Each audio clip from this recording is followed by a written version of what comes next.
एखादी व्यक्ती तुमच्या विचारात बसत नसेल किंवा तुमच्या विचाराशी सहमत नसेल म्हणून त्या व्यक्तीचा द्वेष करणं कितपत योग्य आहे? कारण प्रत्येकाचा वेगळा विचार असतो. हां, तुम्ही द्वेष कशाचा करा, एखाद्याची वाईट विचार आहे किंवा तुम्हाला नाही जे गोष्ट काही पटत त्या गोष्टीचा द्वेष करा ना. तुम्ही माणसाचा का द्वेष करा? विचार आणि माणूस या दोन वेगवेगळ्या गोष्टी ना. माणूस म्हणून माणसाचा कधीच द्वेष करू नका.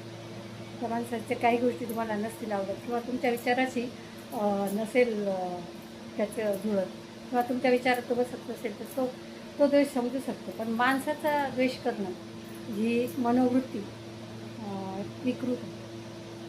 त्याला विकृत मनोवृत्ती म्हणूया आपण. कारण माणूस माणसाचा कधी द्वेष करत नसतो. ते द्वेष हा वाईट गोष्टीचा केला जातो आणि काही लोकांना सवय असते चांगल्या गोष्टीसुद्धा खपत नाही, चांगल्या गोष्टीचाही ते द्वेष करायला लागतात. कारण ह्या लोकांमध्येच एक कमतरता असते आणि ती कमतरता ते भरून काढण्याऐवजी दुसऱ्यात दोष शोधण्यात वेळ आणि आपलं आयुष्य खर्च करतात आणि त्याच्यामुळे काय होतं, यांच्यातली ती द्वेष भावना आहे ना ती वाढतच जाते आणि शेवटाला इतकी कपाला जाते की ती द्वेष भावना यांनाच नियंत्रित करते. म्हणून द्वेष आहे ना वाईट विचारांचा करा, राग काही वाईट गोष्टींचा येत असेल तर ठीक आहे, पण माणसाचा द्वेष करू नका.